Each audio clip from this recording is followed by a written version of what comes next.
Bitcoin via the Lightning Network and transfer it instantly into whatever native currency the merchant is in.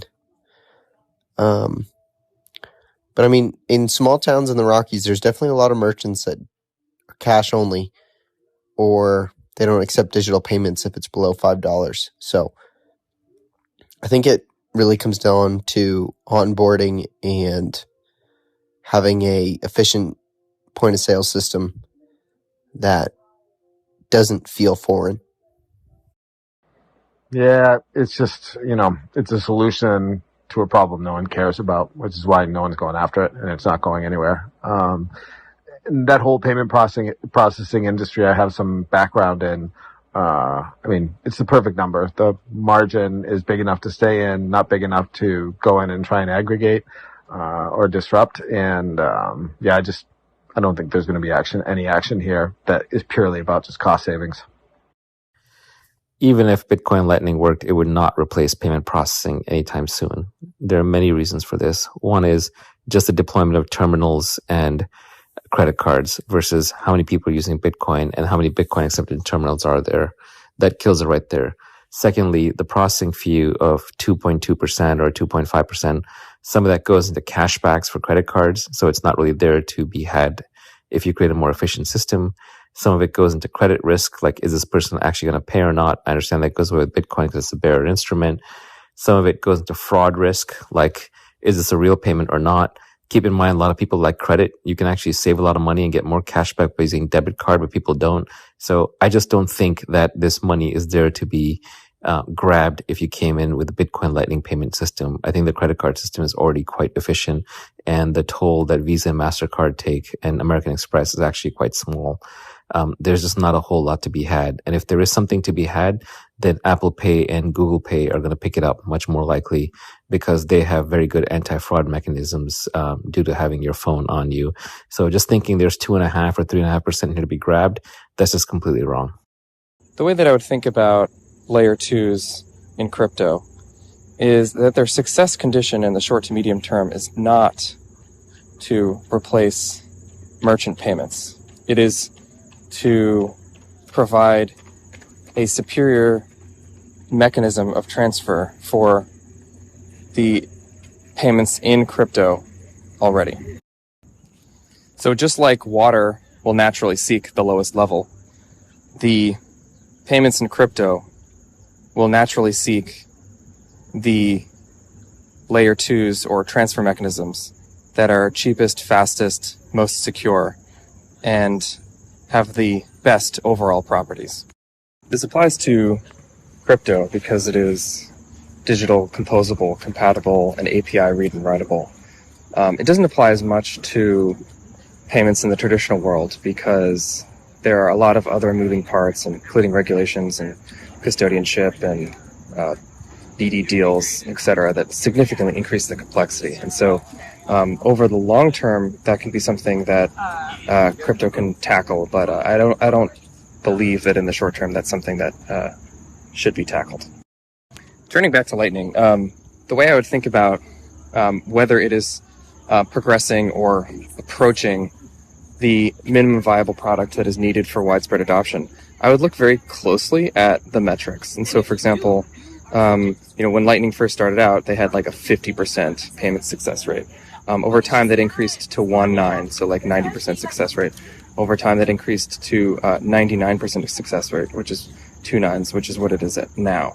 I think for Lightning to be broadly usable and something that could actually replace layer 1 payments, it needs to get to 3 nines, which it may get to in the next couple of years, and eventually 4 nines, which would make it a pretty special dominant protocol. What I don't get about Lightning is the fact that why would you deposit your Bitcoin there if you can deposit them on stacks, for example, and earn yields, or deposit them on an Ethereum layer 2 as wrapped Bitcoin and then use it in DeFi, for example, there? Why would you lose on that productivity, asset productivity, basically? I don't get it. Well, you can deposit Bitcoin into a smart contract, earn yield in it, and then borrow against your position, and then deposit that Bitcoin you're borrowing into Lightning. So for this reason, I don't think that the capital efficiency concerns have merit. Wait, this sounds like a Ponzi, leverage upon leverage. You lend Bitcoin, then you borrow against that loan, and then you lend again. I mean, in every step, some ability to lend must go down, and therefore there must be a cost to putting it in Lightning. Otherwise, this just ends up infinite leverage. I mean, you can, but the answer to his question is because that's all expressed in risk. All those other things are less safe than Lightning. You don't get yield for something safe. Like, there's always and everywhere risk in return for yield. So, the yield percentage that it's at actually reflects already the risk that you're taking. It's just not as safe. I couldn't agree more. Something that makes sense that someone might do is very different than what will make like the network effect required for something like this to take off actually work. It's not a household where you're like, well, if people are buying eggs twice a week, maybe they'll just buy twice as many eggs. Like, okay. So right now, if you want to stake in Ethereum, you can use a service called Lido. And when you deposit your ETH, you will be staking through Lido, and you will get STETH as a stand-in for your staked ETH position. STETH stands for staked ETH. And that STETH itself has value. And there are a lot of applications on Ethereum that allow you to use STETH as if it were ETH. This is something that's actually very common in Ethereum staking, in any kind of service where you have to put one asset to work. A lot of times they'll give you a stand-in for that staked asset. So staked ETH can't possibly be as valuable as ETH because clearly there's some risk on the other side because you've staked some ETH off. And I think this is just because they can't calculate how good your collateral is. Right now, so they're just giving you a ton of collateral. But each time along the chain, you should lose some percentage of your borrowing power. If you don't, then it's a complete unlimited Ponzi and the whole thing is a house of cards. As it is still a leveraged house of cards. But each time you do one of these staking maneuvers, they're going to have to discount some amount of risk, take off 5, 10, 15, 20%, whatever. In any case, it's still very Ponzi-ish. Does not strike me as something that is sustainable. And even if you do commit your assets to something else and then to Lightning, you're going to lose some percentage along the way. There is no free lunch.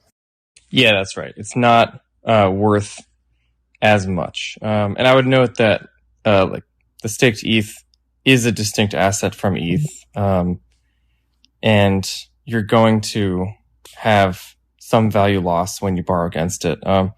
In the same way that like you can take a loan out against a stock and they're going to give you cash, but they're not going to give you 100%. They're going to give you something like 70% or less. I don't see this that unlike people buying a house and then seeing the capital locked up in that house as an opportunity cost. So they borrow against that house and then put it in relatively safe investment in the markets. So someone wouldn't consider borrowing against their stock a Ponzi. They wouldn't consider borrowing against their house a Ponzi. People do this all the time. Many big tech founders do this. So I think it's a pretty common, straightforward thing that is only done once and does allow for an asset to be frozen and also productive at the same time. The Ponzi part is if it's cost-free, but there clearly is a cost when you buy a house or own stock and then borrow against it. You do lose a lot of your borrowing power or spending power because a lot of it is locked up in that stock and house. So the same way with Lightning, if we are going to lock money into the Lightning network, then it does come at the cost of some borrowing power or purchasing power that is now locked up in the Lightning network. And so there is no free lunch. If you're going to lend out your Bitcoin as collateral or use it to earn interest in other ways, then that is going to conflict with your ability to use it for using it in Lightning. Essentially, there are always trade-offs. You're not going to be able to provide your Bitcoin for free to Lightning. You're going to have some trade-offs to make. You're going to lose some purchasing power, some borrowing power, some earning power. And maybe it's less in crypto because crypto is very highly leveraged and everyone's okay with that. But you're still going to lose quite a bit of that purchasing power. Anyway, this conversation started with Maxime having capital efficiency concerns about Lightning, and I think those capital efficiency concerns are merited. Lightning will be in competition with all other productive uses of Bitcoin. Again, no free lunch. Yeah, I was not claiming it was cost free. I was pushing back against the notion that once you lock up your Bitcoin in Lightning, it is completely non-productive, and there's no amount of discounted value that you could extract from it to put to work. I think you're right, but it's also the opportunity cost, especially with the cost of the first Bitcoin pizza being so public. Also, I don't think many people really resonate with that 3.5% merchant cost unless you have been a merchant and seen that cost. Only recently have I seen merchants passing that on as a line item. I was in New York the other day and tried to use my Apple Pay for a water. And she said, "Hey, do you have cash? It'll be $2 with cash. It's over $5 without cash." So that obviously cash is king. Before I'd only ever seen that at the gas pump, cash price, card price. Now I'm seeing it almost everywhere where the merchants will ask for cash or add on that 3.5%. So I think that's where you start to see the behavioral change. But before that, it was just ding, swipe, whatever. It was the easiest option. On Lightning, I'll also add this. How much money do you have in your Venmo account or Cash App or whatever you use? Probably not that much, right? So you can think of that amount as similar to the amount that you would put in Lightning. So people aren't putting their casual spending money to work anyway. So I really wouldn't think about it that way.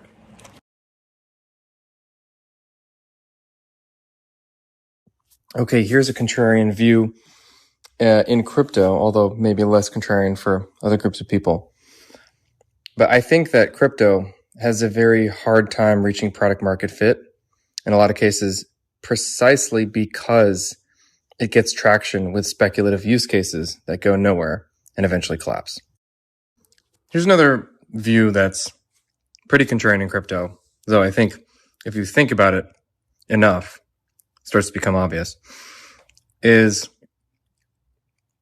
for a lot of cases with payments, people don't want to send Bitcoin, Ethereum, or any token. They want to send dollars. And actually, stablecoins are a fantastic way to do this on crypto rails. Third contrarian thought, MetaMask, very bad. Ledger and Trezor, pretty abysmal hardware wallet experiences, and they can and should be so much simpler and easier to use. Fourth contrarian thought, addresses and seed phrases have got to go. Everyone who's building crypto builds with these two primitives in mind, and they can't see beyond the existing forest and realize that for crypto to move forward, it needs to leave addresses and backup phrases behind. Fifth contrarian thought, multi-party computation is not as secure as a lot of people think it is, and we shouldn't rely on it when we can use things like multisig or Gnosis Safe.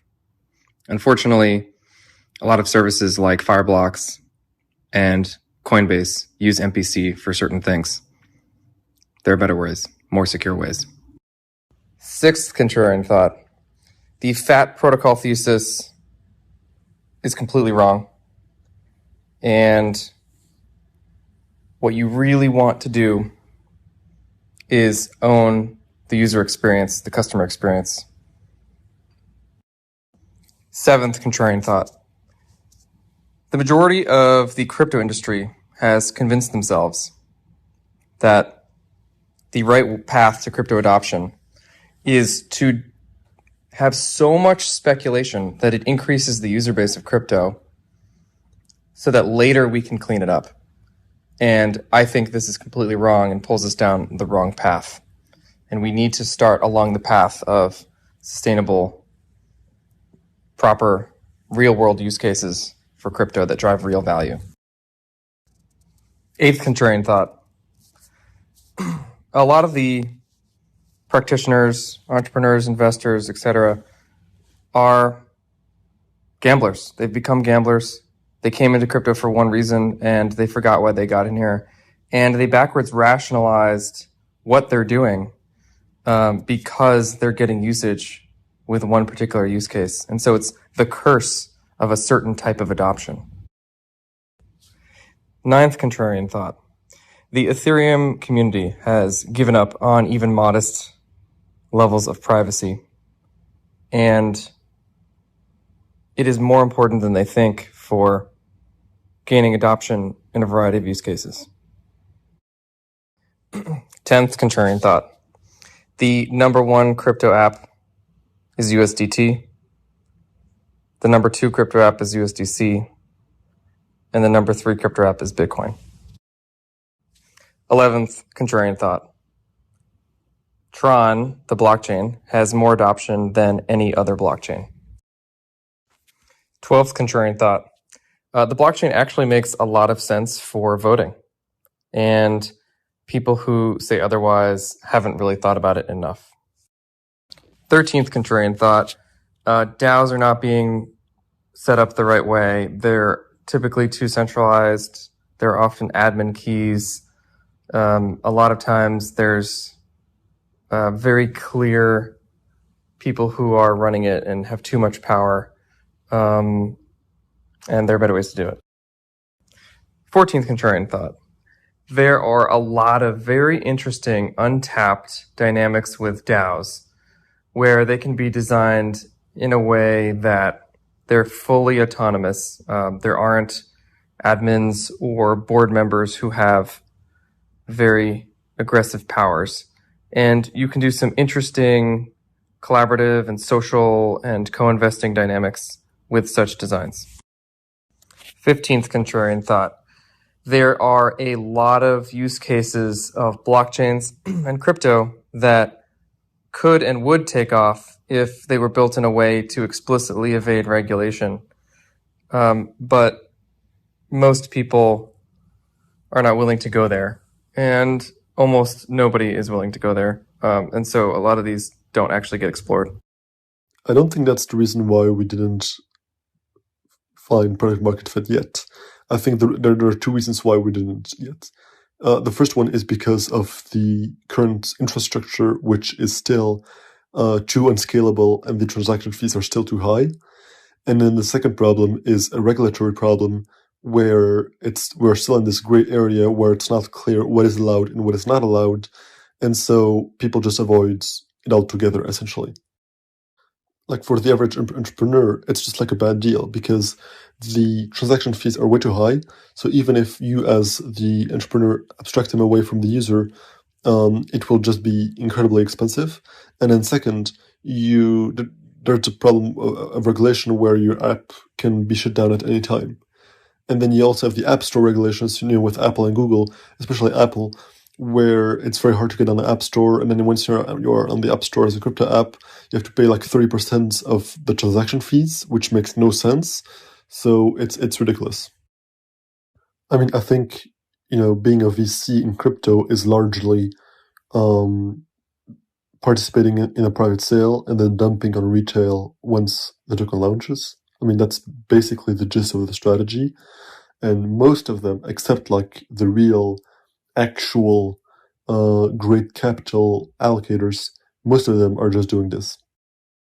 I think that's very true, and it's unfortunate because I think it was caused largely by what happened with Tornado.cash, where basically anyone working on privacy tools got pretty scared. I know there was Aztec working on an Ethereum rollup, and they actually even launched their contracts on Ethereum to allow you to basically use smart contracts in a private way, like on-chain smart contracts. So smart contracts on Ethereum, you could use them privately, but they stopped it. And they never mentioned why, but it was obvious that it was because of regulatory concerns. I agree with that, but I don't see the regulatory headwinds going away. If anything, I think it's just going to get worse. So that would argue that the actual use cases for crypto, other than hodling, are really evading capital controls and gambling, and both of those are better done in fixed dollar terms and not in fixed Bitcoin terms. I actually agree with this point. Something analogous to this is the GameStop short squeeze, where there was a lot of speculation to get GameStop to pump as high as possible. And then people thought because of that, because all the speculation would cause, more customer retention or more sales, et cetera, et cetera. But at the end of the day, it just didn't come to fruition.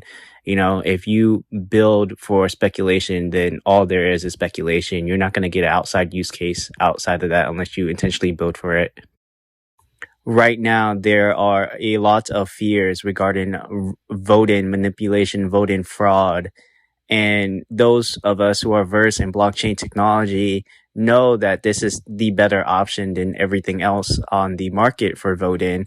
But for the mass public, implementing a new technology just flames those fears. How would you educate the public or address their worries about voting manipulation or fraud if we were to use blockchain technology? So the update is that the Tornado Cash developers were charged on justice.gov. I think that it's not really fair to say it's not happening. Probably any work that is going to happen with privacy preserving payments or platforms similar to Tornado, like Railgun or like Aztec Network, will probably be done by anon individuals. You then wouldn't expect to see the kind of profile that you have normally seen, where you have doxed founders, where you have people going to conventions talking about it. It would basically be pseudo-anonymous people. You would never see them in real life, because these are the table stakes for developing this kind of technology now.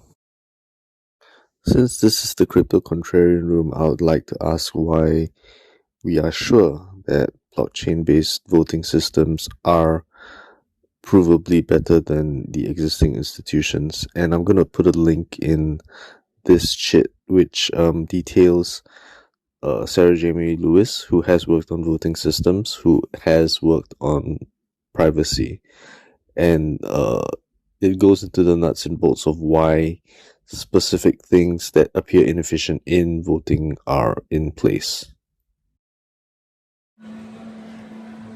Here's another thought that I don't hear articulated really ever, is the fact that crypto has been a toy until very recently, a really not impressive toy either. And the fact that Bitcoin gets maybe 13 TPS with SegWit, and then Ethereum maxes out 20 if you're doing peer-to-peer transactions, if you're doing DEX swaps, much less, stuff like that. These are just toys. These are not serious projects. So recently you can make the argument that if Lightning does scale, I don't think it does for capital efficiency reasons, or Ethereum L2s take off, or if even something like Solana is viable, then you have a product that actually works. You can actually have scale. So my argument is these things haven't gone mainstream because they're not valid payment solutions, and you need that as a money feature as well. So they're fine for speculation, because you can do speculation with low TPS. They're fine for maybe a gold type use case, but they're not fine for an actual monetary system until recently. If ETH L2s work, if Lightning works, or if architectures like Solana work, and I think Sol almost certainly works. So everyone's asking why has crypto not made it? Why is it not the new world financial system? The answer is the technology wasn't ready, which I think is very obvious. And even something like Zcash, like a solid privacy architecture, that's only recently is that valid, right? Where they have the trustless setup. They're starting to go privacy by default, private by default. They're going to go with proof of stake and higher scalability, and still have higher TPS eventually. Only recently are they even past the point of just being a toy. So these systems are going from toys to what they're supposed to be, which are nuclear, not nuclear, but neutron bombs against a bureaucracy that controls things that none of us voted for. And of course you do that by taking away their financial system. So, and you can only do that if you can scale to a global level to service people. You can't have people where's your transaction? Oh, it's in a mempool. And they have to troubleshoot their mempool. No vendor is going to do that. That's an embarrassing thing. It's not a valid technology play. Fiat is better. Except in edge cases where insanity is just getting out of control, which is now becoming the standard. So there's an argument to be made there, but you still don't have the ability to onboard the world until you have scalability. So fundamentally, scalability has only been arguably reached recently. How absurdly optimistic are we that we would even believe that a technology stack, and money is a technology stack, that you can only have like a few dozen people use simultaneously at any given time is going to take over the world. And like, we're very serious in those moments in time. It's going to take over the world. Like in 2017, seemed kind of serious. 2020 seemed very serious, but like fundamentally the technology is just not there. Like you can't do it. You technically can't do it. You objectively cannot do it.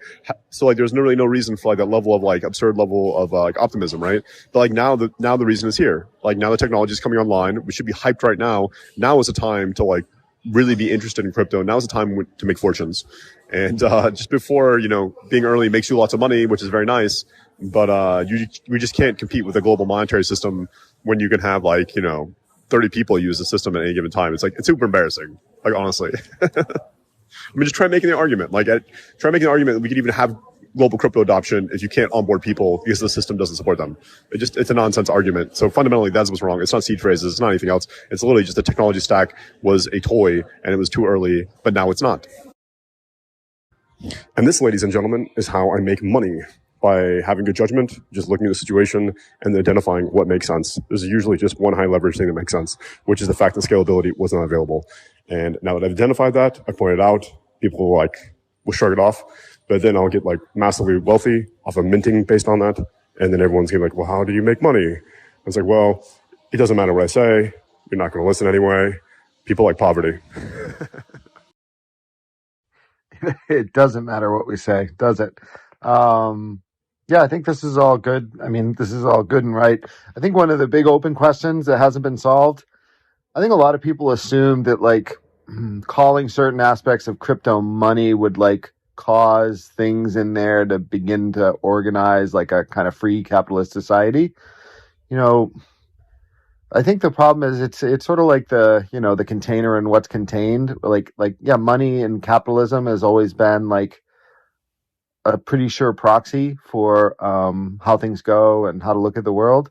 But now, if you just invent something and say now that's money in there, that doesn't mean that all the capitalist benefits of it was never the money that was doing it. It was the meaning behind the money. And so, just because you make some, like any game, have some economic consequences to it, even if they, travel out to the real world, still doesn't mean that people want to go in and play that game because there's not necessarily the meaning there, right? I mean, everyone thinks how dumb Ferrari and gold are or whatever as a way to store value, but those are pretty cool things, right? Like they're not what they stored value because that's just how it worked out. Ferraris are fucking cool, right? Like, I don't know if you've ever held a gold bar, but it's wild. So anyway, but you're right. You can't say anything out loud. It doesn't make sense. So the second word always makes the first sound like gibberish. Over time, things get a price tag, because they're worth it in one sense of view. But just slapping a price tag on something and walking away doesn't always and everywhere necessarily mean that eventually someone pays it and that becomes the new mutually agreed upon value. I think it's really, I guess big picture in my life, I'm starting to realize how dangerous it is to care more about what it looks like when you get there than what it is before you decide to go.